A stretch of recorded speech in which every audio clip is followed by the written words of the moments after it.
Hello and good evening. This is Pastor Mike with Normalizing Atheism. Tonight we're teaming up with the Atheist Network Group, otherwise known as the Atheist Roundtable. Now, back in April of 2020, Oz is the co-founder, and we actually formed the Atheist Roundtable. I was lucky enough to be a part of forming that group. It's a group of like-minded skeptics, atheists, agnostics, and like-minded thinkers. Now, Oz is the host currently of that show, and he also is a survivor of child abuse and religious trauma. Now, we have a special guest coming on to chat with Oz tonight on this podcast, Dolan. Dolan we met just a few days ago in the atheist group that we formed on Facebook. Normalizing Atheism has launched a Facebook group, and Dolan made a post. And in that post, he was a little bit critical of me, which is fine. I'm not a survivor. I've never been involved in religion. I'm a lifelong atheist, or cradle atheist, as they say. But I'm open to criticism, and I would like to learn. Oz is a good friend of mine, and he's educated me in the past of the things he's experienced. Dolan also has had a chat with me recently, and it's absolutely astonishing on what some people have actually gone through. Tonight, we're going to hear from Oz and Dolan as they have an open discussion about the things they've experienced and the advocacy in which they put forth into the community. I'm not going to speak for these guys any further. In just a moment, we'll go live and they can actually explain in detail what they've been through, and we'll open it up to a Q&A as well. Thank you for joining the stream, everyone in the chat. And don't forget, there's a link in the description. Dolan is an author and he has a book out, and you guys can download that for free till the end of the week. Thank you again, and this has been Pastor Mike. We'll be on in just a moment.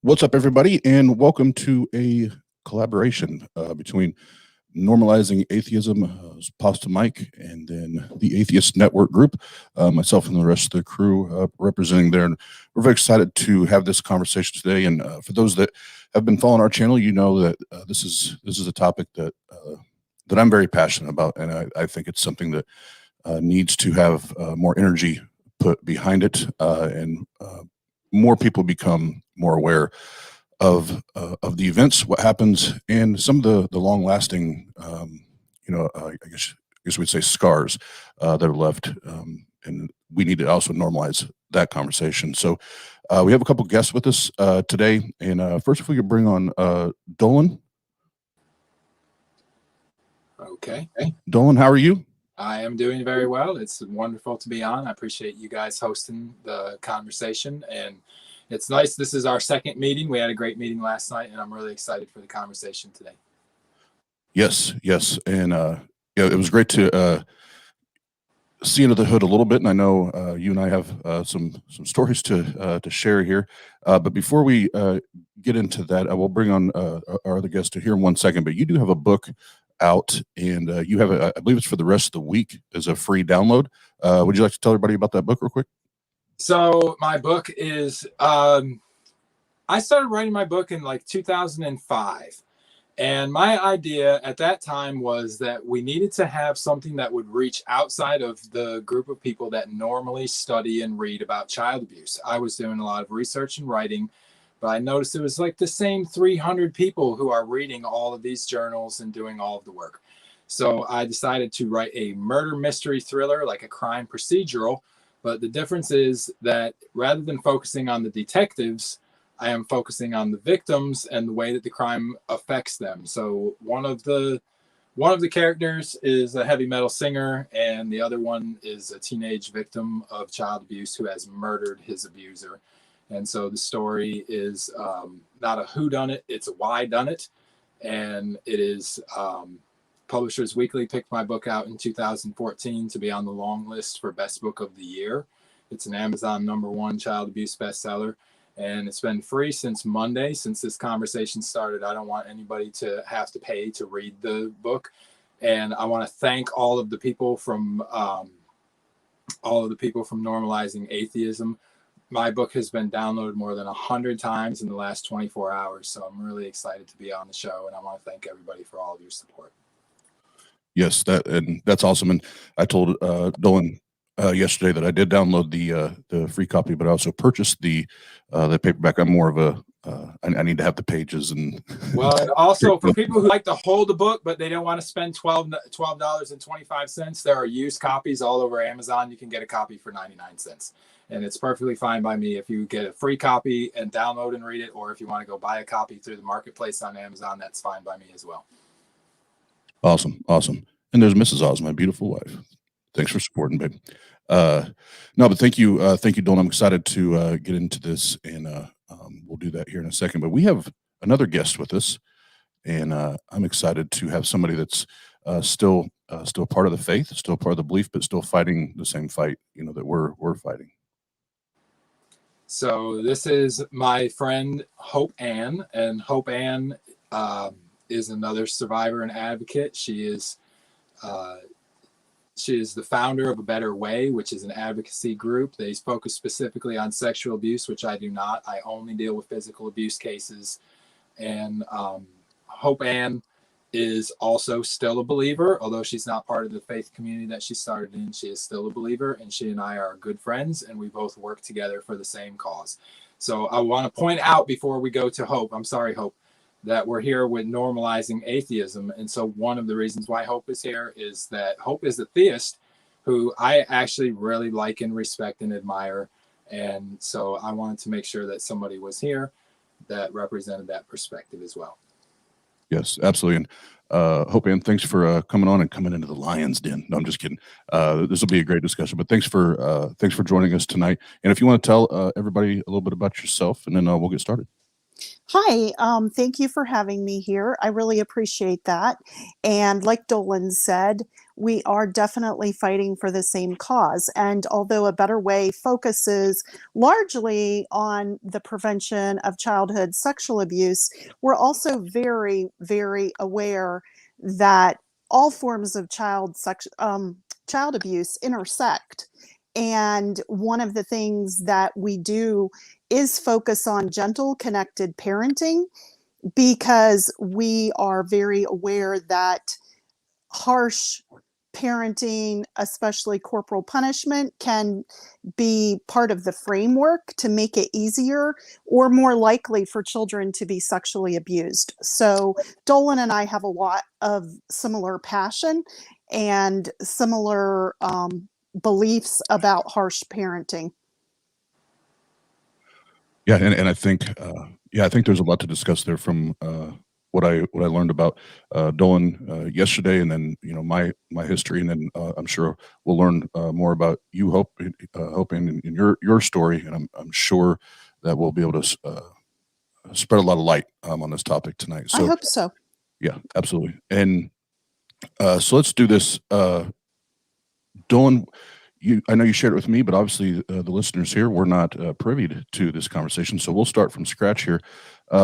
Tell us a little bit what it was like for little Dolan. What did life look like for little Dolan? Well, I'm gonna back up a step, and I'm gonna say that one of the reasons why I was invited here. Do you hear me? Okay. Yes, sir. All right.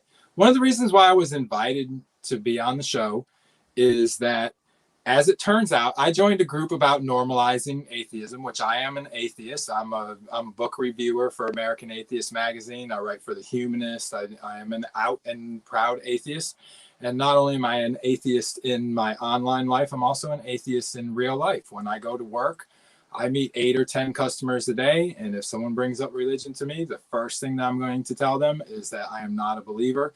And if you have a conversation with me about my daughter, it won't take long for me to tell you that we are non-religious. So But on the other hand, what I found out in the normalizing atheism group is that when survivors like myself are not around, the theists and the atheists are both noticing that the angry survivor type of atheist is a source of friction between the two groups. And it's not only the people who are still believers who are saying, boy, wouldn't it be nice if we didn't have these angry people who have been abused by the church, making this relationship difficult, but also a lot of skeptical atheists, very reasonable people. And they also look at the survivors of religious trauma and abuse, and they're saying to me, why are you so angry? Do you just hate people who are religious, or what is your reason? Why are you so aggressive? And so that's one of the things that I do want to, over the course of this discussion, what I want to do is I want to introduce to everybody kind of what's going on with me and why when I enter the discussion, I come into a conversation the way that I do. And I will admit to everyone right now, I am the angry survivor atheist. Not only do I get into conversations and arguments with people on Facebook, all the time, I actually, every morning I search the news and I'm looking for cases of child abuse that fit a certain type. And when I see a case that is within the range of what I am doing advocacy about, I use the Facebook page for my book to purchase advertising to beam a message directly into the community, usually in a small area within like a 1 or 3 mile area around the area where the crime has occurred. And what happens when I do this is it's like putting a billboard in front of the school or in front of the church where that abuse has taken place. And the reason I do this is that the time when communities are open for doing policy change is almost always when the issue of child abuse is in the news, in the media, when the government are talking about it. That's when there's an opportunity to change. So over the years, through my Facebook advocacy, I have been able to change the laws in more than 50 counties in the United States about corporal punishment. I've been able to have the original research. I publish peer-reviewed research in conjunction with the Center for Effective Discipline. And that research has now gone to several countries. It's been presented to a human rights group of the United States Congress, and it's gone to India and many other countries where it's been presented to the policymakers who are making decisions about the use of corporal punishment in school. So one of the things when I meet people who are not involved in advocacy, they have an idea about how advocacy should be done. And in most cases, it has to do with helping an individual victim to receive healing or to become able to access services that they need, which is a very important thing to do. But as important as it is to help an individual victim, if we could make a public policy change or a change in a community at the school board level or at the church level even, that has the potential to prevent how many cases, could be hundreds, thousands, or even more cases of child abuse that could be prevented or that could be intervened into because of that policy decision. So where my focus is always on policy, I don't work directly with children. I never meet any children. I work with pieces of paper and I talk to lawyers and I interview people. I study the law and I do a lot of writing. So, with that said, my history, the reason why I do what I'm doing is that I was a victim of physical and sexual abuse when I was a young child. So the majority of the abuse occurred when around the time that my parents joined a particular Baptist church. I live in Florida now, but I grew up in Michigan and a lot of other places. My family moved a lot. I changed schools about 14 times. So I didn't have a stable relationship with any adult other than my parents that could be protective towards me. But essentially, my father and my mother both came from abusive families. They both came from abusive backgrounds. My father came from violence, and he was a violent person even before we joined the church. It's a fact. He would beat up my mom, and he was also aggressive to my brother and me. But the way that he was aggressive was that he mostly just didn't want to have kids. And so his abuse would be, a sharp backhand to your face or a kick in the ribs, or he might throw an ashtray at you. But if we ran away from him, he let us go. He was not interested in chasing after us to teach us a lesson.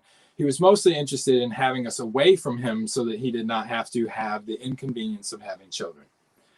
So the way that we became involved in the church, my mother joined the church. My first memory of being in church, I was eating animal crackers in the nursery, and I would have been 3 or 4 years old. The reason that my mother joined the church was that she was specifically looking for help with dealing with my father's violence.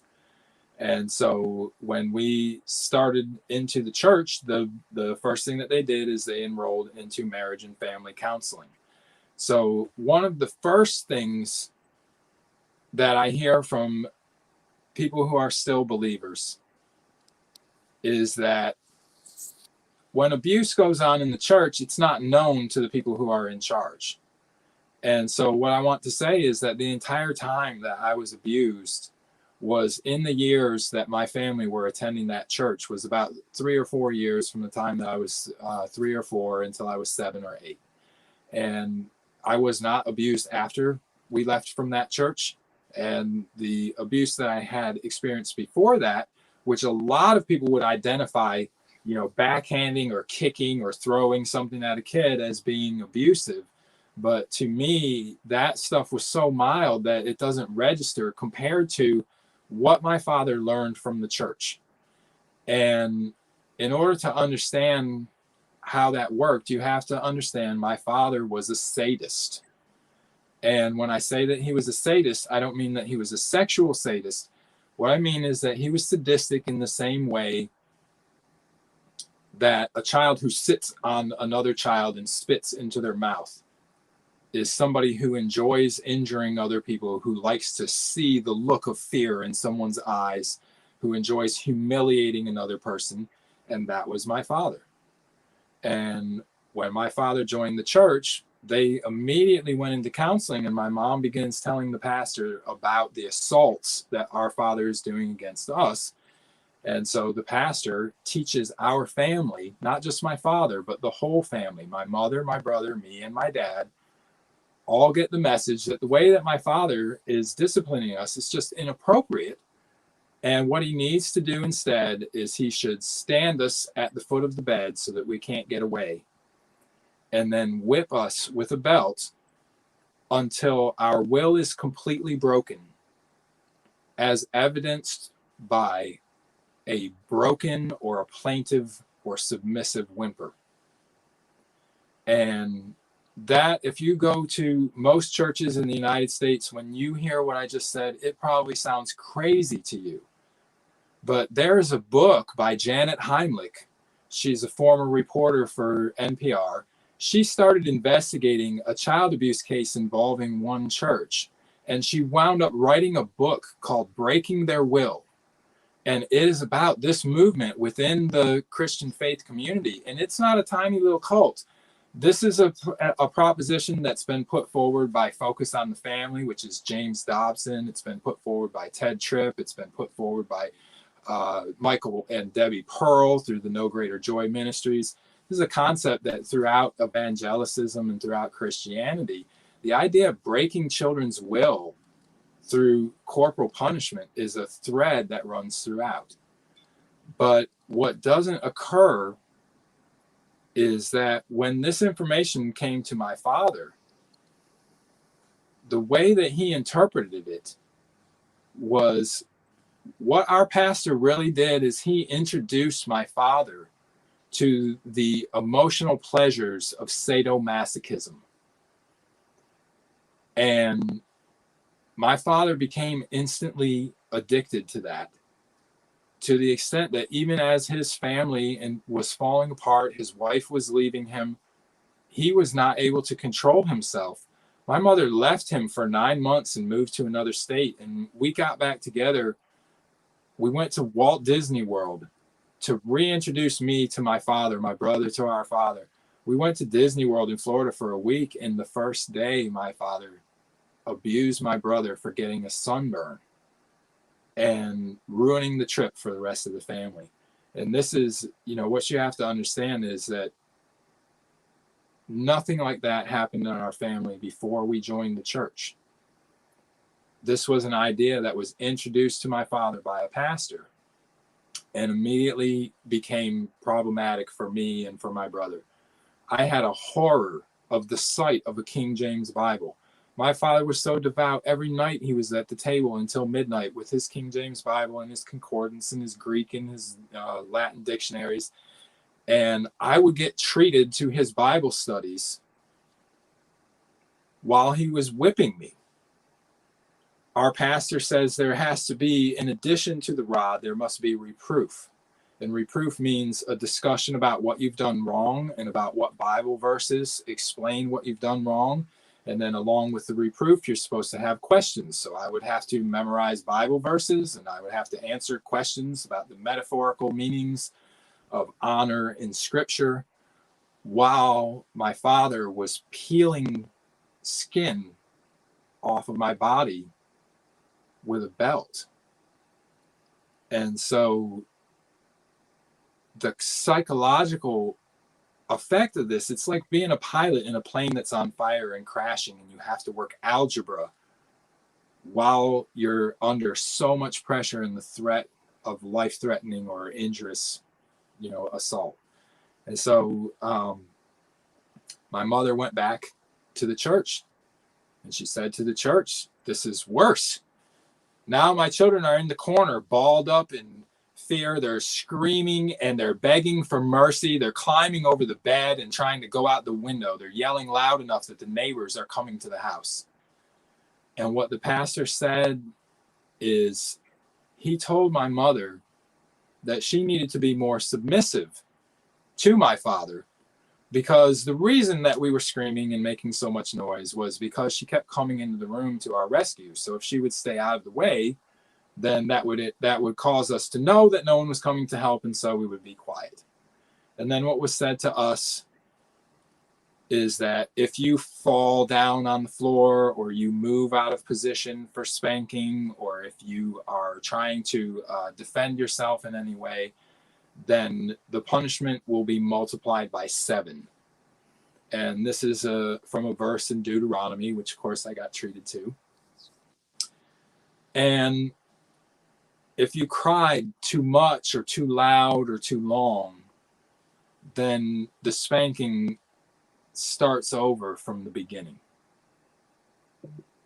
So we would have instances where a whipping with a belt could go on so long that my dad would leave partway through for a meal, and he would leave me to think about what I had done and then return. There were times his arms were so sore from whipping his children that he couldn't work the next day. And when my mother went to the pastor, what he said was, "The blueness of a wound cleanses away evil." He did not see any problem with children being black and blue or having lacerations from a belt landing wrong. The reason why you have a laceration from a belt landing on its edge is because you didn't stand still. So eventually my mom left the state. We separated. She separated from my father. We moved from Michigan to Texas. But at that time, she was still involved with the church, so she didn't believe in divorce. So she hadn't actually left in the sense of escaping from her batterer. She went to a safe distance to negotiate with him. And the basis of her negotiation for our return was that she wanted him to leave the church that we had joined, because the advice that we were getting there had poured gasoline onto the fire. We went in there and we had a very workable family dynamic where there was physical abuse and domestic violence, yes, but there was something that could be done about it. And after being involved with the church, it had become so much of a problem that she had to leave from the state and flee. So when we returned after my father left from that church, we did continue to go to various different churches, But from the time that we left from there, we didn't experience abuse like that anymore. We didn't have the same level of abuse. There were still, fights between my parents. They would fight, but we didn't have the level of corporal punishment that was involved in being involved in that church. And so this is something that, I don't know about everybody else's experience of being spanked or about being in church, but from my perspective, the role that the church played in the abuse that I experienced was not only significant in terms of that abuse was inspired by the pastor. It wouldn't have occurred if it hadn't been for him. My father would have never had the thought of whipping his children until their will was broken. It would have never occurred to him. But aside from that, is that the pastor, through his advice, he told my brother and I and our mother that this was normal and this is something that we should submit to. It was something that was going to benefit me in the long run. And, hearing from a pastor who, as far as you're concerned, is the greatest expert about everything, tell you no discipline is pleasant, but in the long run, it's a benefit to you. That's what I believed. And so here I am patiently enduring being tortured by somebody whose motive is to derive pleasure and emotional satisfaction from seeing me suffer.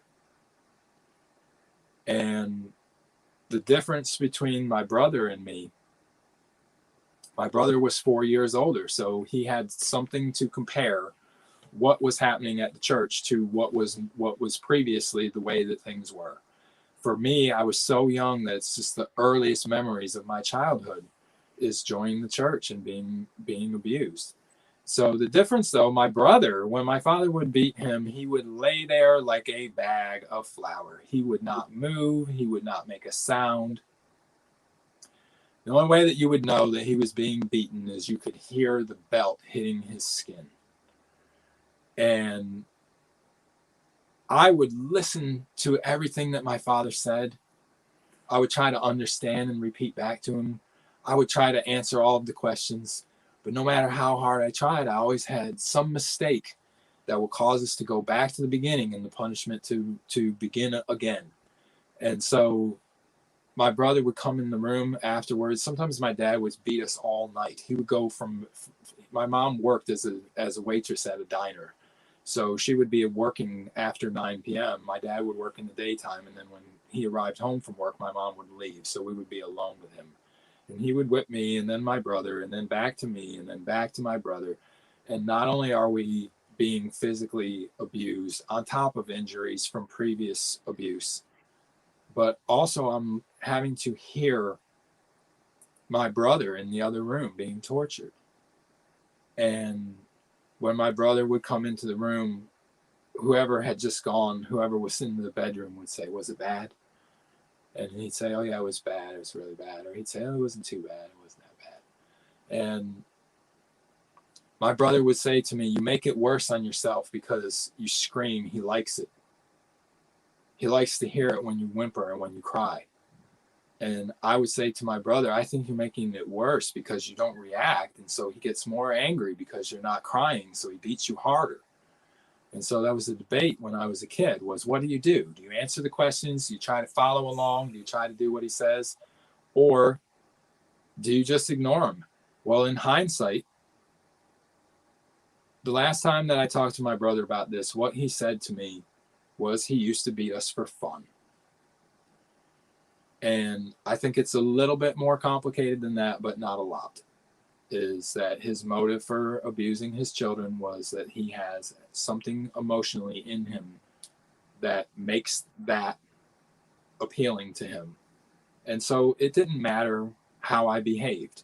Like when I talk to people who have not experienced abuse and they talk about being spanked, in their mind, that spanking is directly connected to some serious misbehavior that they remember what that was about. And it made an impression on them. But like what I remember is I remember being whipped for leaving the toilet seat up or for breathing loudly or for looking at my dad the wrong way. There was not reasons. Every beating that we ever got, what the pastor said is there's only one rule for children. And the one rule for children is obey. And so if you leave the toilet seat up and you've been told not to leave the toilet seat up, then that's disobedience. That's the crime of Lucifer, who said, I'll be like the Most High. And so every crime was the same punishment, regardless of what it was. And it didn't matter what it was. You couldn't get from dinner to bedtime without his belt coming off. It didn't matter how I acted, and it didn't matter how I cried. It didn't matter how I answered his questions. The same thing was going to happen. But the way that I interpreted it is I would pray. My dad would tell me that he was going to go to hell if he didn't beat me. That if I didn't submit to this punishment, that I was jeopardizing his soul, because as the father, it was his job to beat me. And so he would make me, with this argument, he would make me beg him to whip me. And then he would turn around and tell me to beg him to stop. He would tell me that he was going to whip me until he killed me.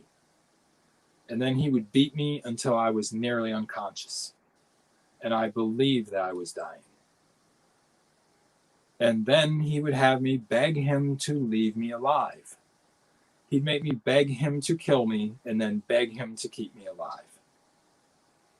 And in my mind, the reason for the punishment was that I had misbehaved. I had been disobedient. And so I did not think that this was an unwarranted punishment, or that my father, he made me pity him. Because he would say, do you think that I want to do this? And it's like, well, of course. I mean, why would a parent want to do something like this? And so, when I was 6 years old, I made a commitment. My brother said, when I get older, I'm going to have 4 kids. I said, I'm never going to be married. Because to me, to be married, to have sex, was to have children. And to be having children was to have the role that my father had of abusing them. And so I committed when I was 6 years old that I would never have sex. And I kept this commitment until I was into almost 30 years old. The first person I kissed was my wife. I didn't start to date until I was in my late 20s.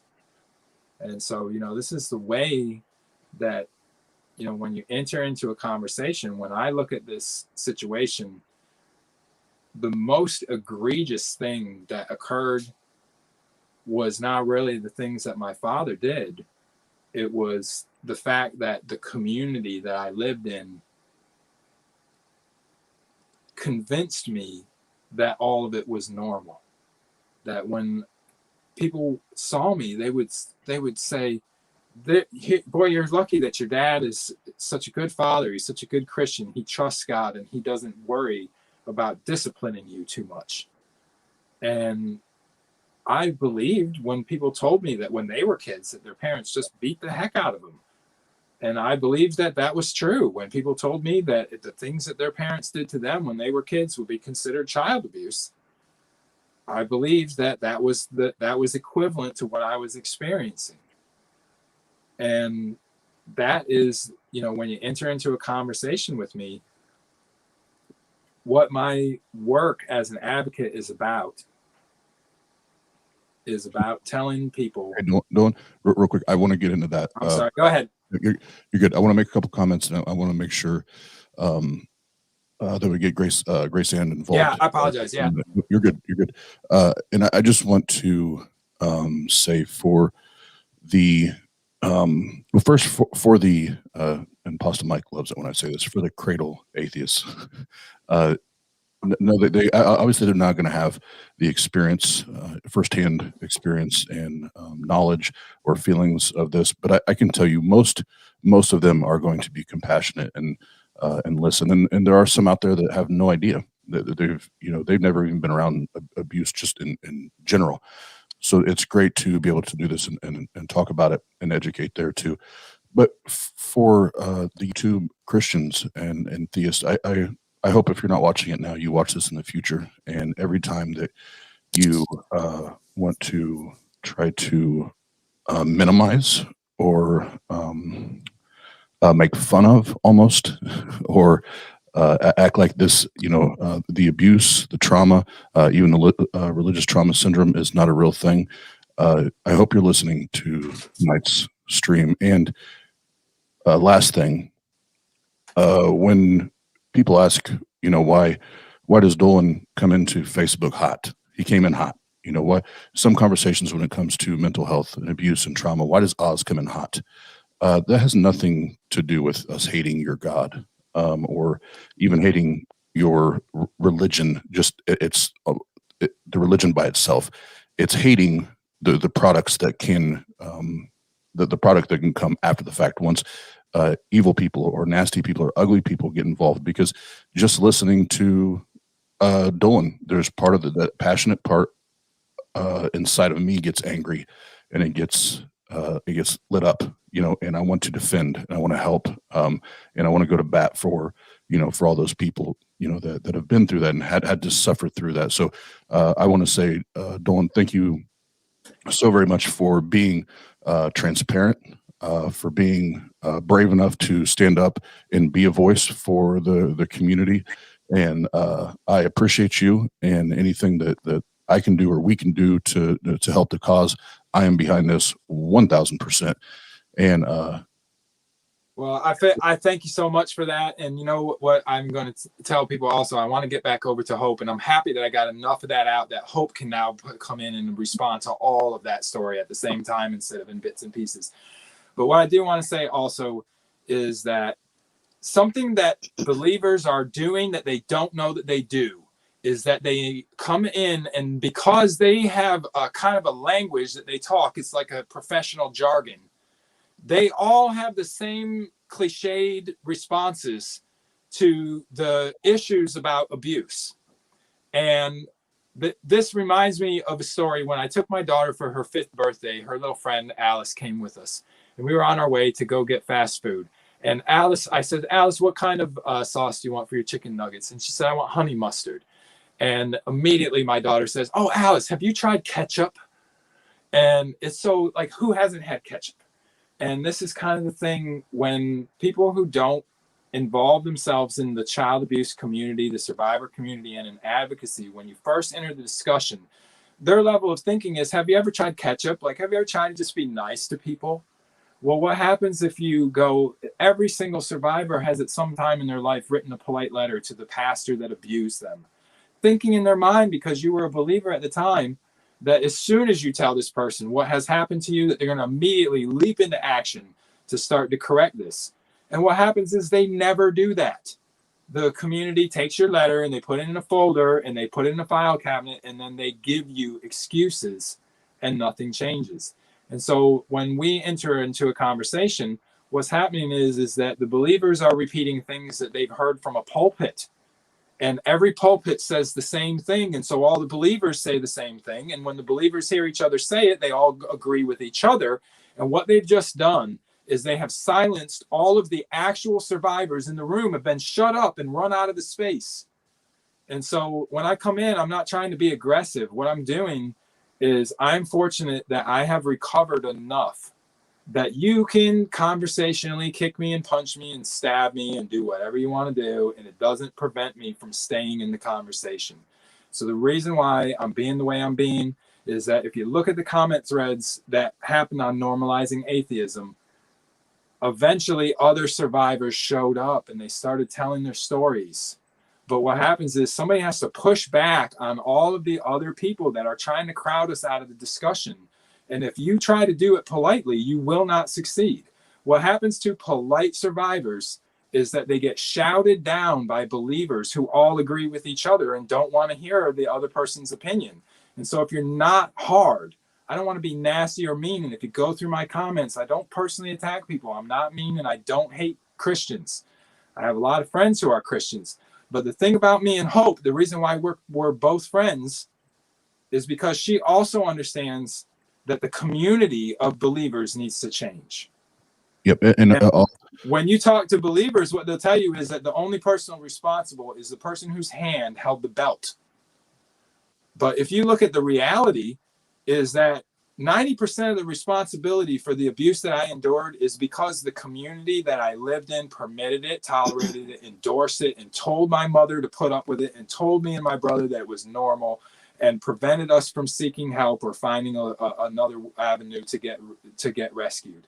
And so with that, I will shut up and turn it over to Hope. Thank you. You're good. You're good. And then, my final, stamp of approval or agreement on that would be, so, whether you're atheist or theist, whether it's on Facebook or YouTube, when the survivors, the ones that have had to trudge through all that mud, when we come in hot, know we have a justified reason to come in hot. I know on that I won't back down. But yeah, well, but also, the response to it, if you don't want to be in the spray, the response to it is to say, I do not advocate people whipping their children until their will is broken. I do not endorse that. I agree that pastors need to stop making these messages from the pulpit. If that's the case, I have more Christians in my Facebook friend list than atheists, because I work specifically, and you got to understand, as a child abuse advocate, I specifically focus on religious child maltreatment, which means that every victim that I've ever represented was a child who was a Christian. I don't represent atheist children. I represent the children of religious believers. I work every day, spend my own money protecting children of people who go to church. That's all that I do, is try to protect children from your congregation from being abused by people in your congregation. Yeah, and that's where it starts. It starts with the adults. But Hope Ann, I'm very eager and looking forward to hearing about you and your story, how you got involved. So please share with myself and everybody here a little bit about you. Well, thank you, and thank you to Dolan for inviting me. I grew up experiencing a lot of different types of abuse, and one of them was definitely discipline in the name of so-called godly biblical discipline. And I can echo much of what Dolan shares in terms of anything that was already dysfunctional or wrong being made much, much more severe by the church's teachings. And I can personally relate that when, as a preteen, I appealed to church leadership for relief and for help, their response was to indulgently actually laugh and assure me that it wasn't that bad, and then to tack on that even if it was, I was old enough to apply the grace of God to my life.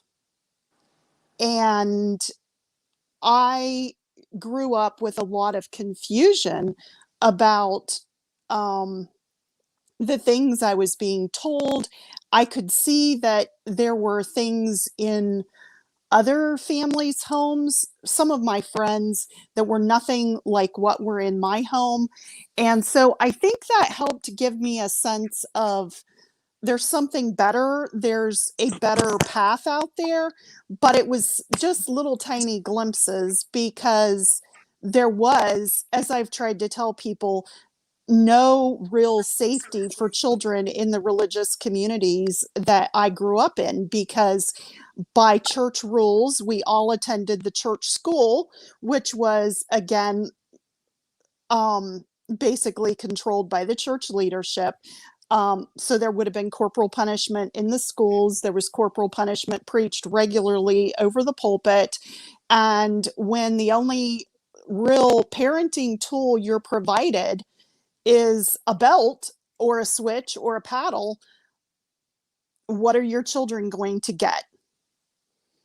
And so I became a parent eventually and worked very hard to try to parent my children in what I felt were saner and safer manners, but very quickly ran into strong pressure because our first child was born and had, at that point, a variety of undiagnosed special needs. And so very quickly, we were subjected to church meetings and pressure and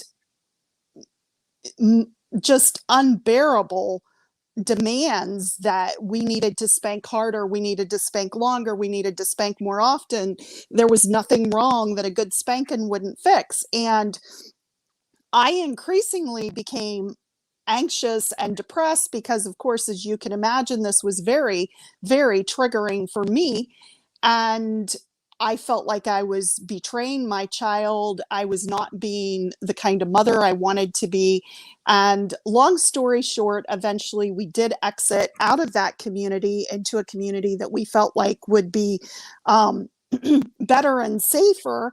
And initially it was, only eventually they started to up the pressure and things deteriorated again.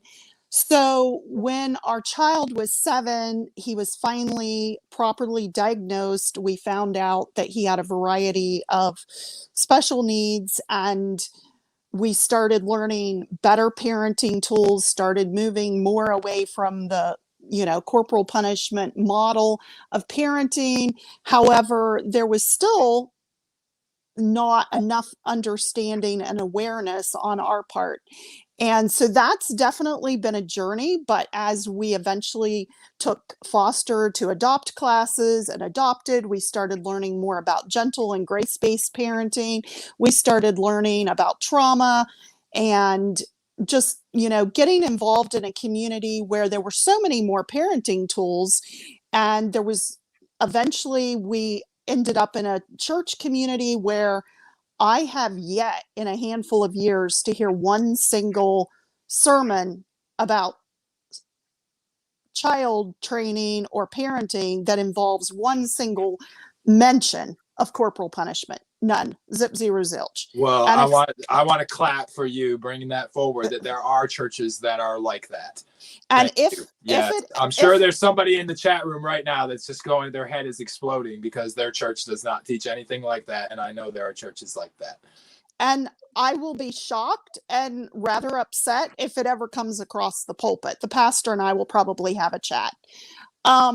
And so my journey from a survivor to a parent who eventually ended up parenting and turning completely away from any type of corporal punishment and believing that there is such beauty to be found in understanding the heart of Jesus for children, and that the heart of Jesus towards children is so tender and so loving that he would absolutely be appalled at what gets passed around by authors and preachers as so-called biblical child training.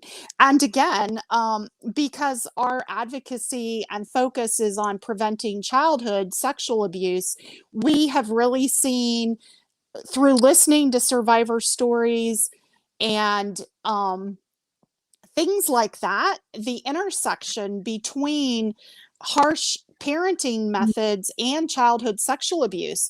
And some of those intersections involve the level of fear and terror, like Dolan said, and the breakdown of the child-parental relationship so that children are not going to feel safe to come and disclose something as upsetting and potentially triggering to a parent that they view as angry and violent.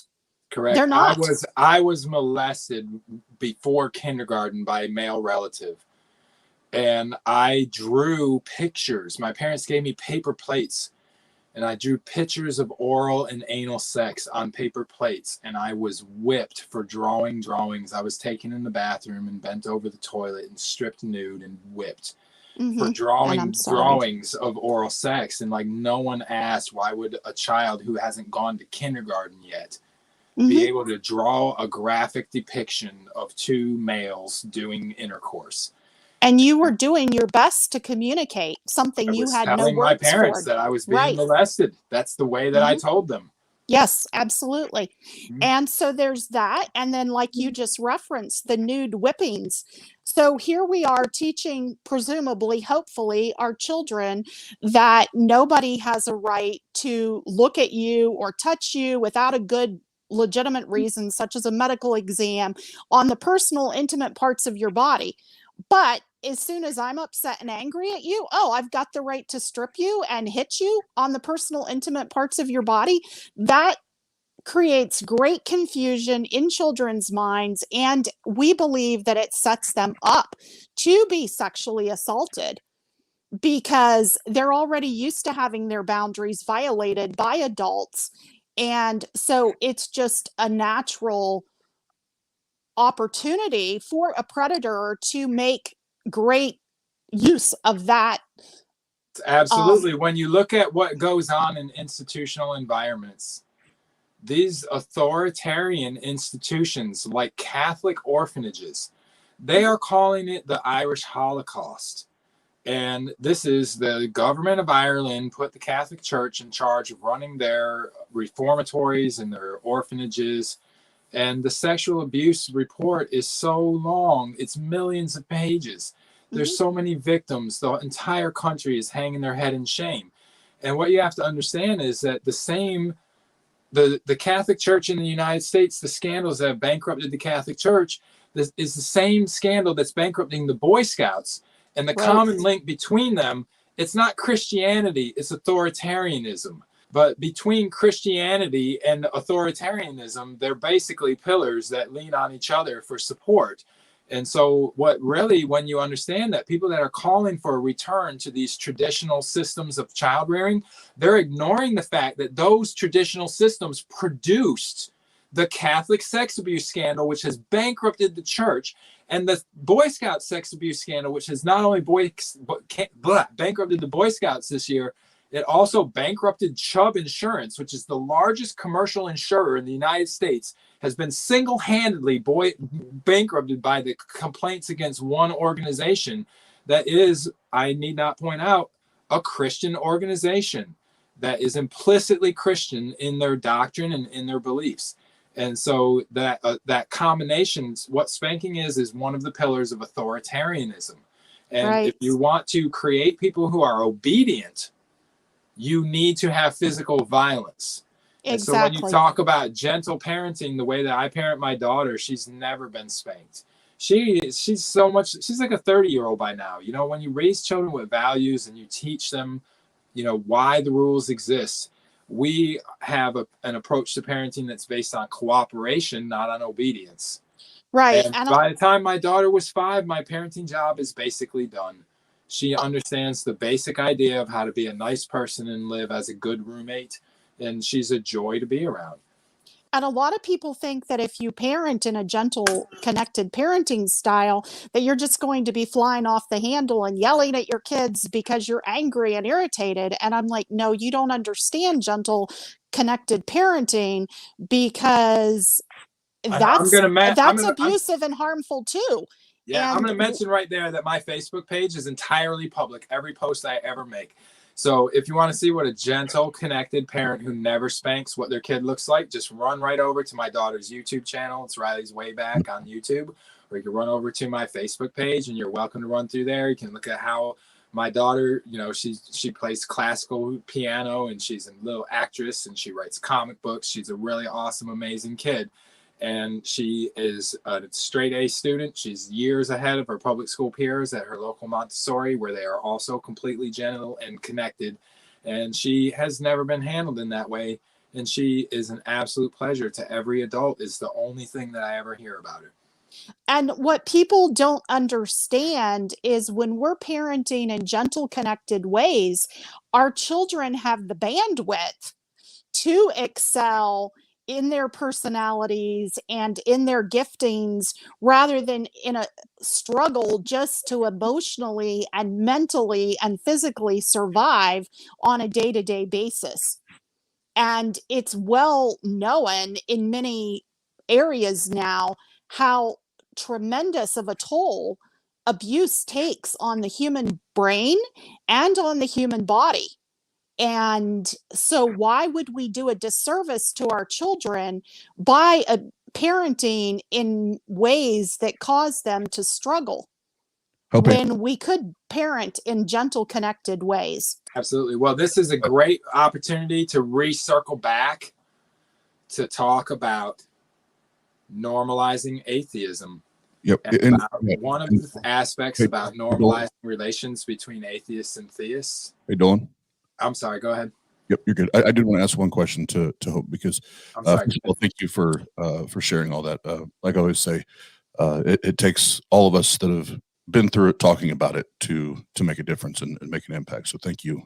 Thank you for sharing. The one thing I was curious to ask when you were talking about the model of Christian parenting, and it's very different depending on what church or what community you're a part of, because there are the ones where it is, spare the rod, spoil the child, and then there are the ones that are it's much more, either they leave it up to the parents and don't address it at all, or it is a very tender, loving type of model. But the one thing that stuck out to me is you were talking about the example of Jesus and how much Jesus loved the children and cared about the children. One of the things that actually, I guess, kind of unnerves me about the Jesus model there, and again, this isn't a debate. I just want your opinion on this. So the research I've done on abuse, the most, the high, what's the word I want? The highest ranking form or type of abuse in the States is abandonment, and then it goes down the line, and that's one of them that really fucked me up. Pardon my language. Then I automatically think of the scripture where Jesus said, "If you love me, you will leave your sons, your daughters, your spouse." To me, that was a huge conflict and a huge contradiction in what love is compared to what the New Testament says that it is. How do you? I'm just curious how you ground that, or how you make sense of that, knowing what abandonment can do to a child.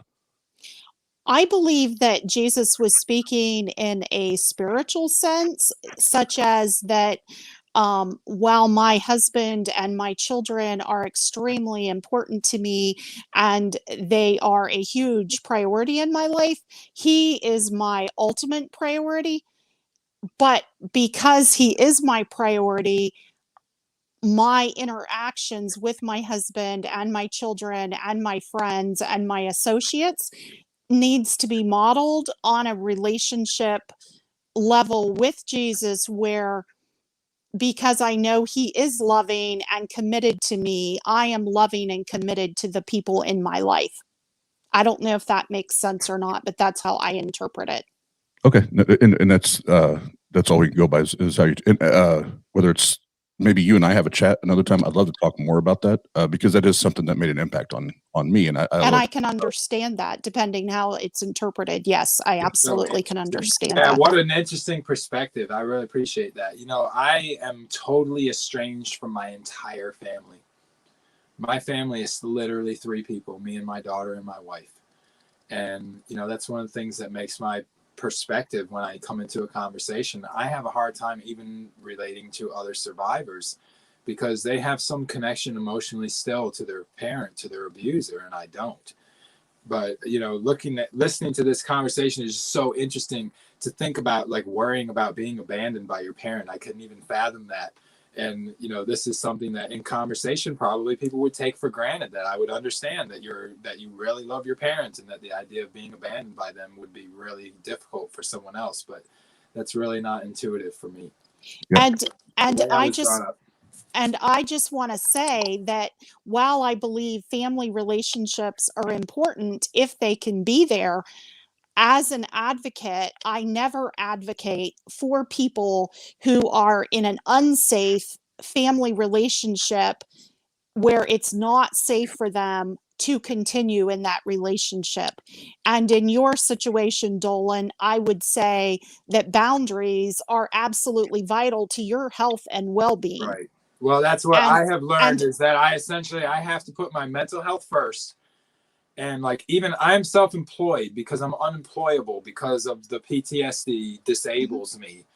Not every day of the month, but I have days of every month that I am not able to function correctly because of issues that are mental health problems. Like I sleep on average 1 to 3 hours at a time. Sometimes only 1 to 3 hours a night. I might go 3 or 4 days on less than 4 hours of sleep.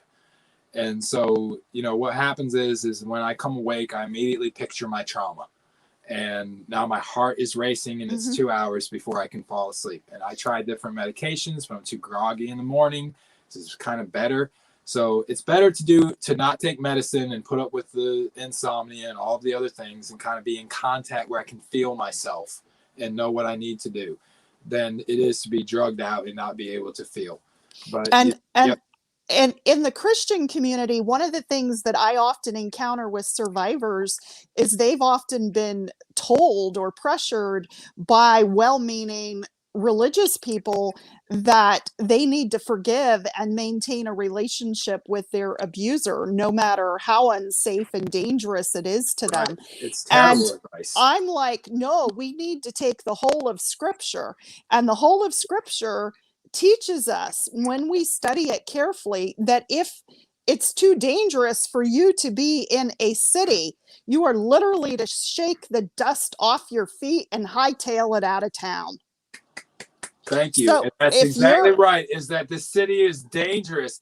And I'm telling you, I even will tell a customer, I cannot work for you because the way that you interact with me causes me to have mental health problems that are significant health concern. I could wind up in the hospital. I have been involuntarily committed multiple times. I've attempted suicide multiple times. I mean, I've driven my car into a ditch because I was having a flashback that was so hallucinatory I didn't know where I was.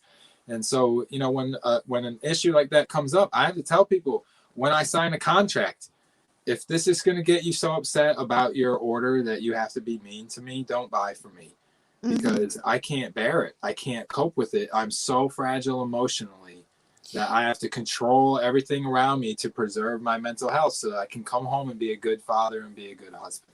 Yeah, so I want to jump in real quick because so everybody knows in the chat, both on the TANG channel and the Normalizing Atheist channel, if you want to start getting your questions ready for the Q&A, we'll do that. We'll do that here in a minute. And I do want to say, combined on each channel, I think we've had 40 or 40, 50, 60, whatever. I was trying to keep count, I lost count, but people at any given time hanging out with us in the chat, and I'm very, very grateful for both of you guys sharing your stories. So everybody in the chat, thank you very much for hanging out tonight. We appreciate it. And once this is done, please share this with anybody that maybe has similar experience and they're trying to figure out, is it okay to talk about this? Do other people talk about their stories? Or maybe there's somebody that you know that doesn't understand this part of religion and being a survivor and now being on the other side of religion. Maybe they have no idea what's going on. Make sure you share that with them. And last thing I'll say, and then we can go back to the circle the wagon back around to the normalizing atheism part. And yes, change is good. That's exactly what I was referring to, was the emotional and psychological abandonment. So thank you. What's so awesome is with all that the three of us have in common, yet look at all the differences, all the areas where coming into a conversation, we would each bring into it our own perspective that the other person would not necessarily know. And, that's just really the thing, is that, I know that in conversation, I am very often hostile toward people who are believers, not because of your religious faith. It's because you resemble in some way people who abused me. And the way that you resemble them could be in, words that you're saying, or, whatever the thing is that reminds me of the people who abused me. It's very, very difficult to cope with, that and particularly on the internet. I'll tell you something. I meet 8 to 10 new people a day, and virtually every one of the customers that I meet is a person over age 65, a white Christian baby boomer. These are the people that I meet, and I'm as open with every one of them as I have been on this podcast. Is that if someone mentions their religion to me, I'm going to give them both barrels. They're going to hear all about my whole trip to Texas to get away from my abusive dad. They're going to get the whole story. And something, that when you meet people face to face, they're all Christian. They're all Christian. And they're all appalled by my story. And they're all sympathetic. And they all tell me we never did anything like that to our kids. And so, when I meet you in conversation, I don't necessarily believe that you're a horrible person who abuses your own kid. But what you have to understand, I want to say what you were talking about Jesus. I read a great article today, and I'm going to share something exciting with you. Jesus was abused. Okay? This is what the preacher said in the sermon. Jesus was abused. So if you're a victim of abuse, then you need to know Jesus was abused. He can relate to that. But here's what I thought when I heard that, is not only was he was abused because and by his own religious community. It was his own faith community that abused him. And so, when you see people come into a conversation and they say, hey, you know what? I used to be involved in a religious community and I was abused, not only by the person who put their hand on me, but by the way the community treated me and responded to me and failed to protect me and failed to react to the report. I was abused by the entire community. That's a completely biblical thing to say about the church. Yeah. Hey, Dolan, real quick. Go ahead. No, if you don't interrupt, you'll never get a word in. Pastor Mike, on the TANG side, if you can throw up John 14:6, that comment up, just so everybody's aware. John 14:6 is otangelo. So I'm just going to call this out, and then you're kicked after this. Okay. Why didn't these people call the police if they were being abused? It is just an excuse to reject Jesus because they like sin better. So otangelo, this will be the last time you're ever welcome on our platform. And I'm going to tell you right now, hey. I don't tolerate that shit. I don't tolerate that shit. What was I supposed to do at 5 or 6 years old, otangelo? 5, 6, 7 years old. I'm going to tell you something. We had police at my house at least a dozen times. They came and took a gun from my dad. You know what I'm saying? There was police out there all the time. The trouble is that the police officers that came to the house were also believers. They went to the same kind of church and they were a part of the exact same community that my parents were part of. And so when they came to the house, you know what they told my mom? Is they said, yeah, this is terrible. It's awful, but we can't arrest him. What you need to do is you need to take your kids and you need to run away. Now, this is 1980, 1979. Okay. Fortunately, things are different. And that's really what people need to realize, is that all of the things that are different today, nothing changed because of victims being nice to their abusers. What has changed things is people like my friend Sue Cox, who was one of the founders of the Survivor Network of people abused by priests in Europe. And when they started, the laws didn't allow you to sue a church for child abuse. They had to change the laws. The statutes of limitations had expired. You couldn't prosecute those people. We had to erase those statutes of limitations. And so that's where I am at with physical abuse, is we're 50 years behind in this country of where we should be in understanding and dealing with physical abuse. So when someone says, why don't you call the police? We don't call the police because believers have carved out exemptions for themselves from child abuse laws. They don't have to have a license to operate a daycare. They're not required to get health care for their kids. I'm sorry, go ahead. No, you're good, because he comes on here. We've been very patient with him on this channel, and I thought it was a great question. I appreciated you asking it. Thank you so much. Thanks for asking it. Yeah, thanks for asking. It's the last thing you asked. So all moderators on for the TANG. I'm not going to speak for Pastor Mike. He can make the decision if he wants to on his channel, but on TANG, any of Otangelo's accounts or his sock accounts, his fake accounts, he is kick on site. That's bullshit, and it's not welcome here, and never will that be allowed here. So anyway, now that you got me lit, I do want to say, and I will keep this. I'll keep this very brief because I know Hope and I have never exchanged stories before, so I'm going to give you a very, very brief version of my story. So I was a Christian for 30 plus years, and I grew up in a very radical, charismatic church. So the tongue talking, hand waving, oil slinging type of environment. And my mom was a music pastor. My dad was the usher, and everything on the outside, like when we went to church, looked really cute. It looked like we had the really cute Christian right. family, but everything on the inside of that house was nothing but toxicity, and now that I'm almost 40 years old, a lot of fucked up shit that that happened to me, or that I watched, or that I heard, and I didn't realize until later in life how much it had bruised me or scarred me, or left lifelong impacts, mentally and psychologically, and emotionally. And the one, just in, I say minor, but it just shows you an abuse. Some of the little things that can make a huge impact. I was sharing with Dolan yesterday that my dad, to I don't know if he's trying to get a rise out of me, so that it went further, and to get you kind of that excitement out of it. I don't know, but he would take his middle finger, the knuckle of his middle finger, and drive it into my chest, and just repeatedly drive it right into my chest bone, and to where I would either panic, and freak out, or I would say something, just go off the top, and say something disrespectful.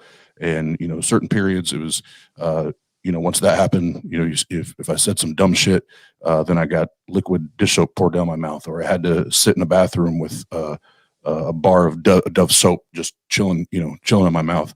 I'm so sorry. That there's there's other stuff that I'll never throw all the shit out there, because one thing that is different from me and Dolan and others that I talk to is I now have been able to forgive and have a great relationship with my father today that I am grateful for. And he took ownership, and we've done a lot of mending. It wasn't easy. It didn't happen overnight, but that does not negate or erase the memories, or the trauma, or the scars, or the bruises, or any of that. So Exactly.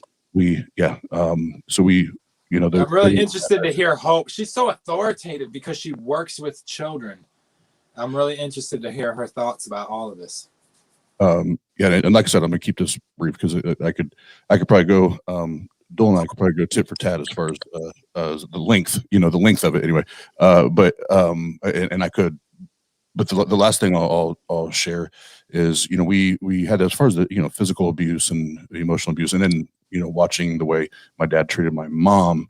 The abandonment thing, my mom didn't physically abandon, but she, like, church was her drug. That's how she got away from the abuse and toxicity. Wow. So I was always left at home with the bullshit, and I was the oldest sibling. So there was that. And I remember, I think this might be able to leave, and you were stuck. Yeah.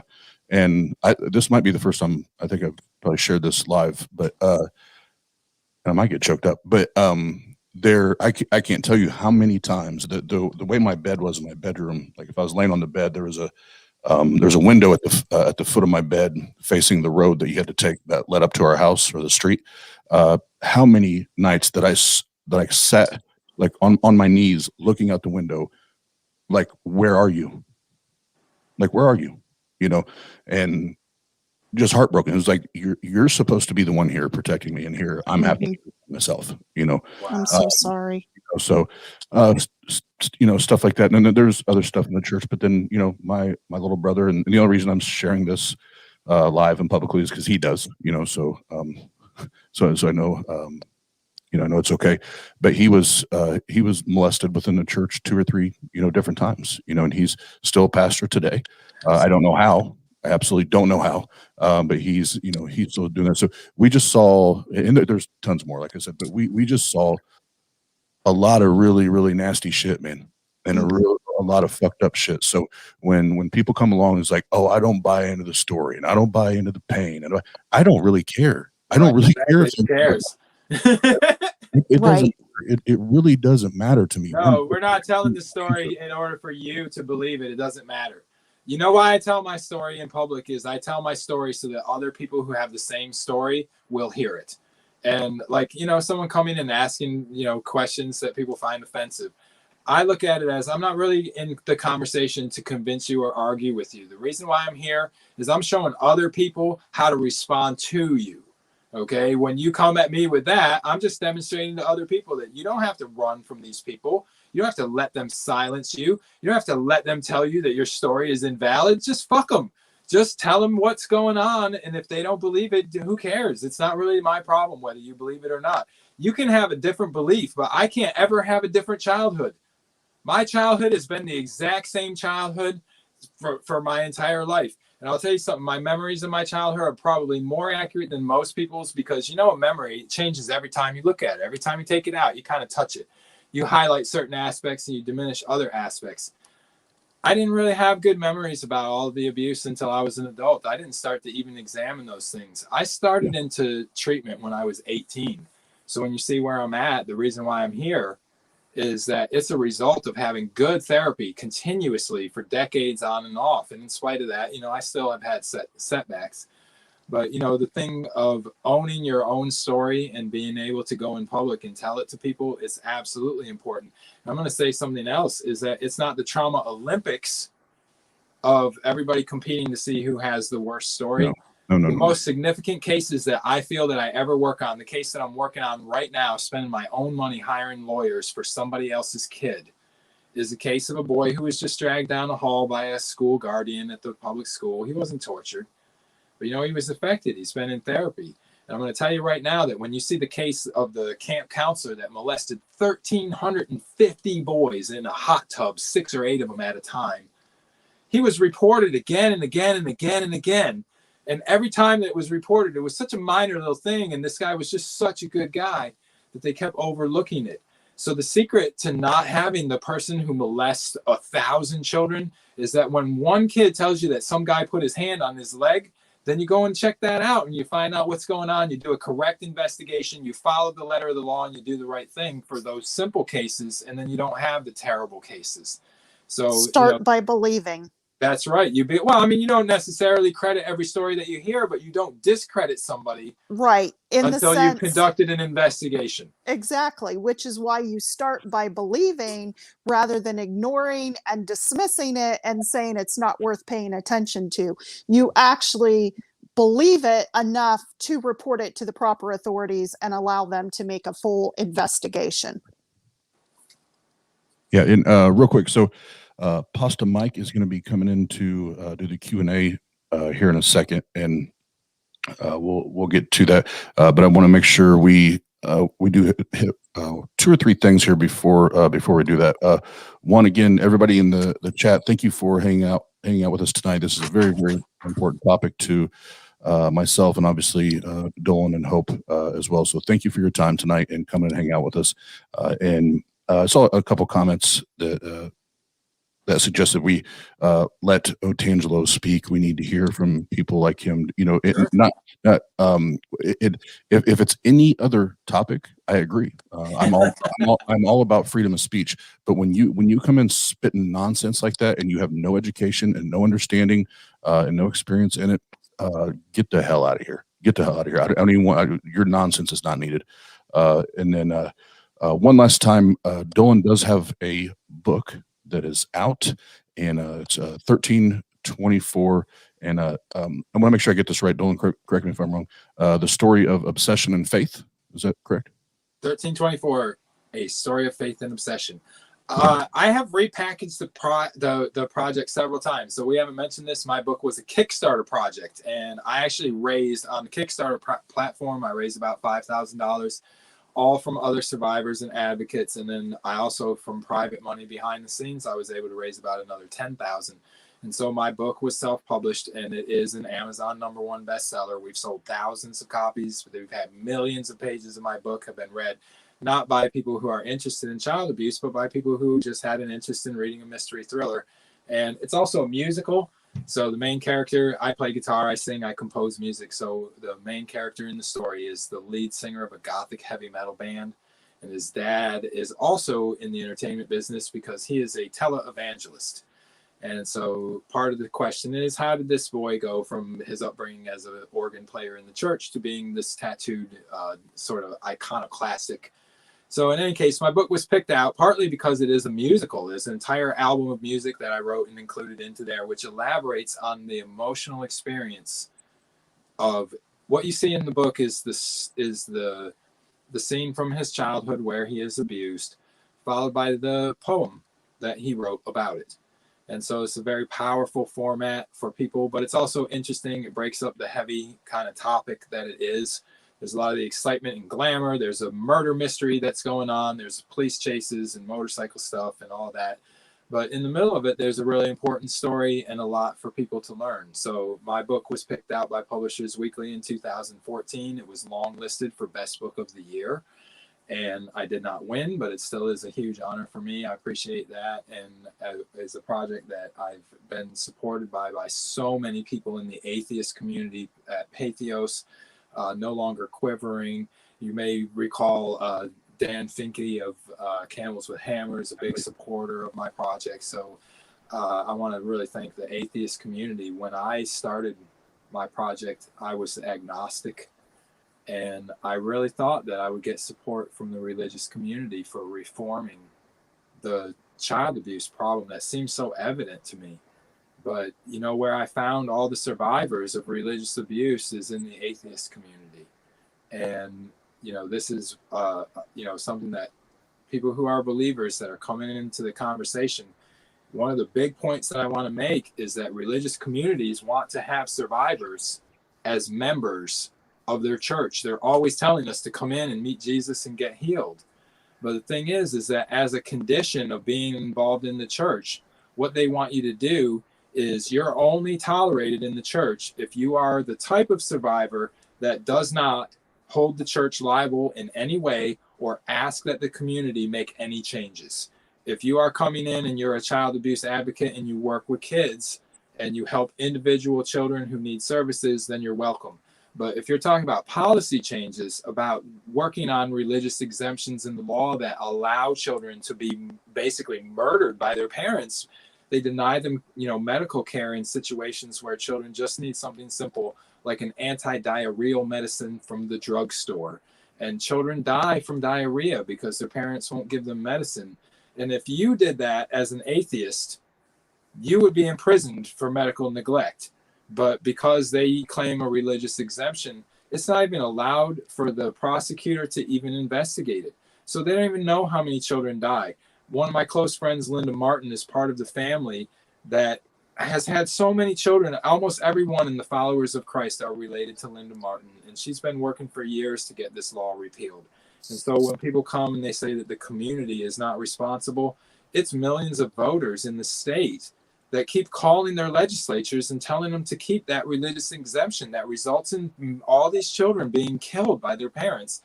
It's caused not by the person who denies the medicine to the kid. It's caused by the fact that in that state, the believers of that state have decided that they're going to exempt this small group of people from child abuse laws that apply to everybody else. And the same thing is going on in Missouri right now. They're considering changes to the rules that exempt religious reformatories from being governed by the state licensing board. When this guy's talking about, why don't you call the police? This is exactly what happened. The case is called Circle of Hope. You can go Google it right now. The girl who is the daughter of the two people who are now facing life sentences in prison for years and years of abuse in this religious reformatory. And here's the police reports. They're endless.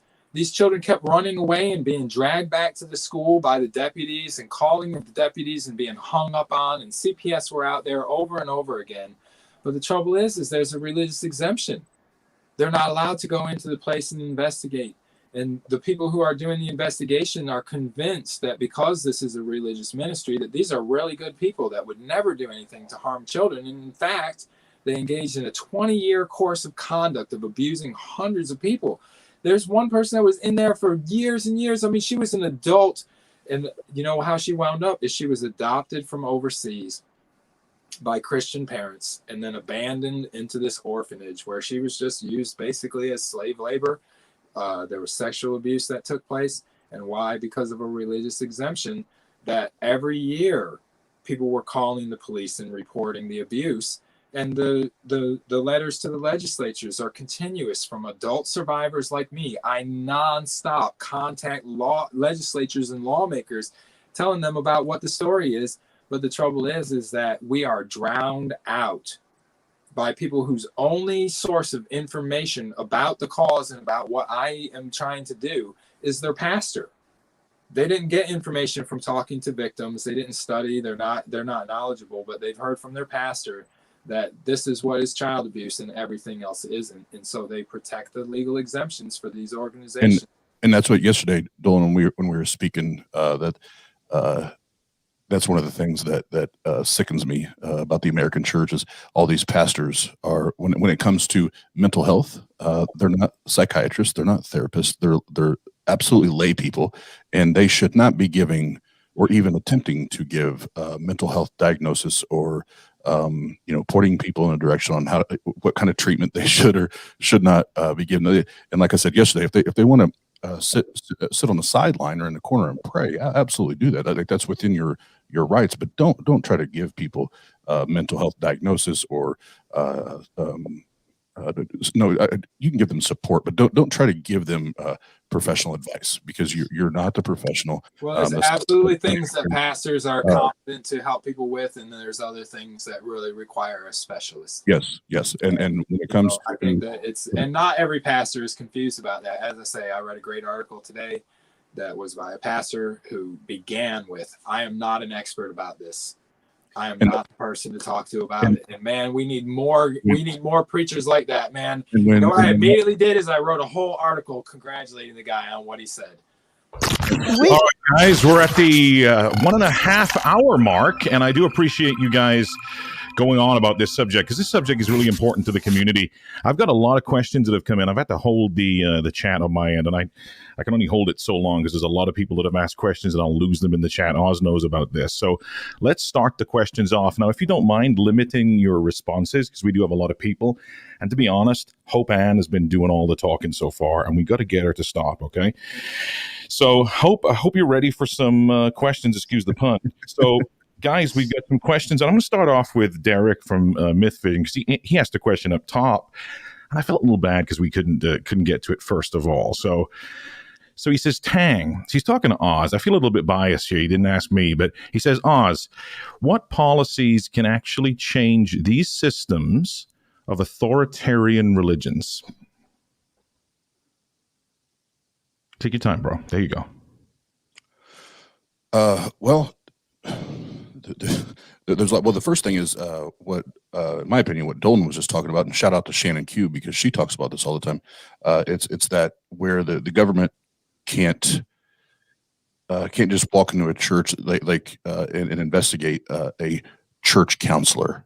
Like if they're giving bad information or they're coaching a parent to parent a certain way, they're not allowed, because they're not sanctioned by the state, and they're not monitored by the state.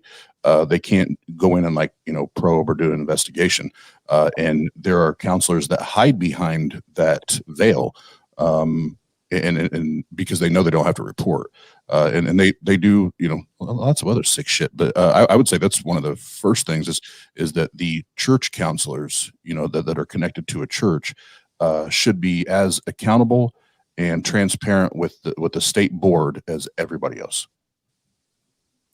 Got it. Do you want to take a shot at this, Dolan? Well, what I was going to say is let's ask Hope, because she's really the one that knows the most. She's in court all the time about this. So what policies are important? Well, what we always say is every group should be treated the same as the other people in their state. We don't believe that there should be one standard for your average Joe and another standard for, like you said, Christian counselors. If a counselor needs to be licensed and accredited in your state, then they should all be licensed and accredited. And in fact, at A Better Way, we will never refer a client to anyone for any type of counseling for trauma or anything like that, trauma or abuse, who is not a licensed accredited counselor, because we've just seen too many times there's pitfalls. Obviously, are there sometimes bad licensed accredited counselors? Yes, but at least there's a system to help hold them accountable. There's boards you can report them to. So what I would say about that is I am a big First Amendment person. I am in love with the concept of religious freedom, because I am a religious minority. I'm among one of the smallest religious minorities in the country, and I depend on the First Amendment for my own freedom. And so to me, the first thing that I always say is I want to go grassroots and to have church communities themselves be the ones stepping forward and saying we need to be regulated by the same rules and obligations that regulate other people. Is why in the world would a person want to have their Christian child in a child care facility that the child has less protection from child abuse than in other places, meaning no background checks, meaning that they're not subject to being investigated for health and safety violations? There's no reason why anyone would want that. You know, when someone is saying we want to have a carve out that doesn't hold our community to the same standards for child abuse as another community, what is the beneficial aspect of that other than to make child abuse more possible for people to engage in? So the most important thing to me is that while I do appreciate differences of opinion, that I feel that it really is the main role to try to speak to the public about what is required for children to be safe so that more people support good policy, as opposed to having a top-down. I'm anti-authoritarian. I don't belong to groups, and I'm just not into being bossed around by other people. And so I don't feel like I'm in a role to be doing that to others. I think that we need to cooperatively as a community come together, listen to victims and survivors, listen to the experts, and have policies in place that protect everybody. So Oz, before I continue, I've got 600 download and 25 upload. I got no internet issues, and I'm getting reports that there's issues with the stream from viewers. I'm also checking it on my end, looking at it on YouTube. Both streams are buffering. Any idea? Do you think we've been reported for some reason? Is that what you think it is? Didn't this happen to Tart before one time? Yeah, we're possibly reported, and I am actually in my studio right now. I'm going to end ours as soon as I find where to do that. Do you think I should just stop the stream? No, you keep going on yours. I'll let you know once mine's. Are we recording?